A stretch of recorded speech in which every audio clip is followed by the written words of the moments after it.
Our message this morning comes from the book of Matthew. We're still walking through the book of Matthew. And I entitled this, Love Thy Neighbors. Enemies, not neighbors, enemies. Well, we can love our neighbors too, right? Supposed to. Matthew 5:38 to 48. You have heard that it was said, an eye for an eye and a tooth for a tooth. But I tell you not to resist an evil person, but whoever slaps you on the right cheek, turn the other one to him also. If anyone wants to sue you and take away your tunic, let him have your cloak also. And whoever compels you to go 1 mile, go with him 2. Give to him who asks you, and from him who wants to borrow from you, do not turn away. You have heard it was said, you shall love your neighbor and hate your enemy. But I say to you, love your enemies, bless those who curse you, do good to those who hate you, and pray for those who spitefully use you and persecute you, that you may be sons of your Father in heaven, for he makes his sun rise on the evil and on the good, and sends rain on the just and the unjust. For if you love those who love you, what reward have you? Do not even the tax collectors do the same? And if you greet your brethren only, what do you do more than others? Do not even the tax collectors do so? Therefore you shall be perfect, just as your Father in heaven is perfect. Love thine enemies. Many of us have experienced some form of harm from others in our lives. Some we have learned to not remember them because of the things they have done to us or a family member. There is resentment and harsh feelings toward those who have done things not so pleasant to us or family member. How do we get past this situation and forgive them for the damage done? When was the first time you heard the words, an eye for an eye and a tooth for a tooth? There are those who still believe this is a way to get even or get back at the person who wronged them. Do the same thing to them as they had done to you. How would I respond? Would I depend on the situation? How I respond would depend on the situation and where I am with the Lord at the time it happened. Now that's a tricky statement, ain't it? Because we just studied it in Sunday school that we're supposed to love one another regardless of what we're going through. And today, here we are in the same similar subject in our message this morning.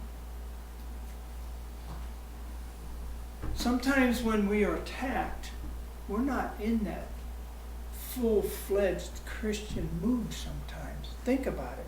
We're supposed to be all the time. But sometimes we can let that guard down. So where are we and how do we respond to these insults that come our way from day to day?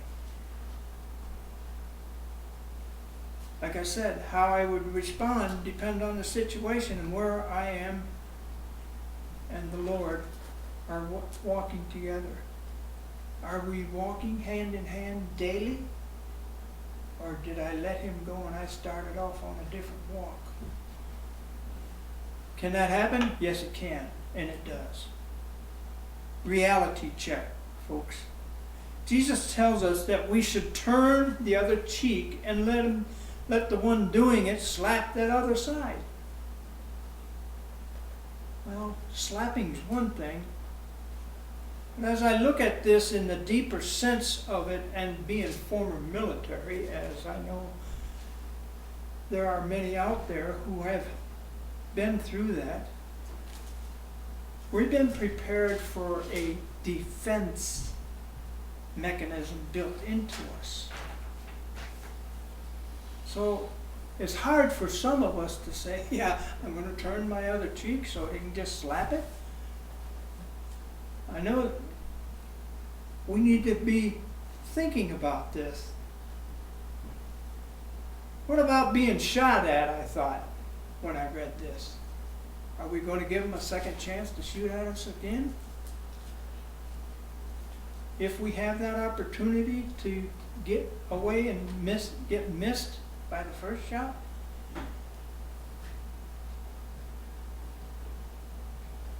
And how quick can we say a prayer to ask God to protect us?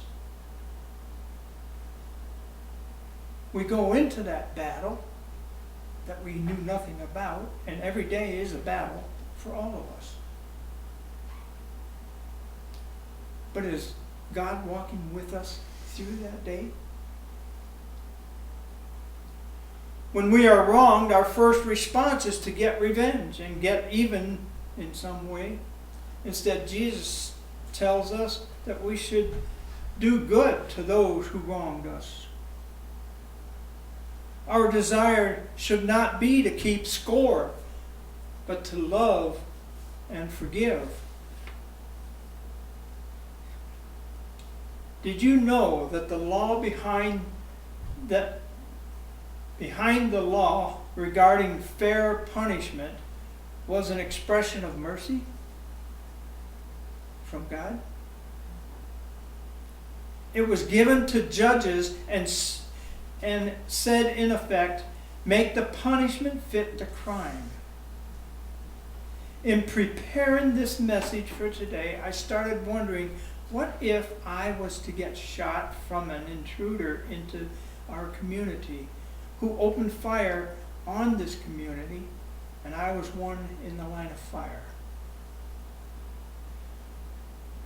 Do I present myself and pray for the shooter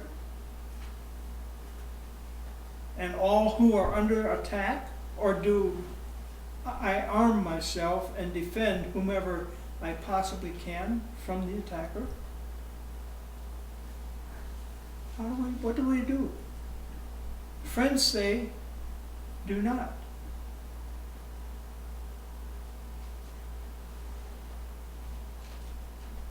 I do not think I would give that person a second chance to make his or her shot good toward me. However, in our reading, God is telling us that we are slapped in the face, and we are to turn our face and let him slap the other side,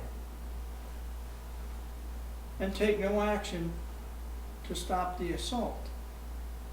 While pondering these things, I came across this bit of information that may best help us to understand what we need to understand about this section of Scripture. Now, I might be talking circles here a little bit, but bear with me.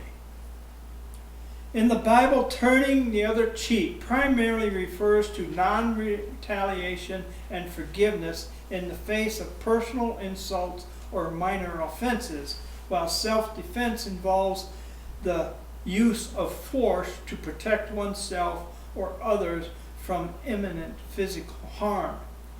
Turning the other cheek is about choosing non-violent and potentially disrupting cycles of revenge, while self-defense acknowledges the need to protect oneself from harm. And this is from the biblical side of it, how I looked this up. Here's more detail. Turning the other cheek, Matthew 5:39, which we read. Focus. Jesus teaches in Matthew 5:39, is often interpreted as a call to non-retaliation, particularly in situations of personal insult or minor offenses. Meaning it's not necessarily about passively accepted harm, but rather about refusing to engage in a cycle of revenge and escalating conflict. The purpose? To emphasize love, forgiveness, and desire to disrupt patterns of violence and retaliation. So I get that.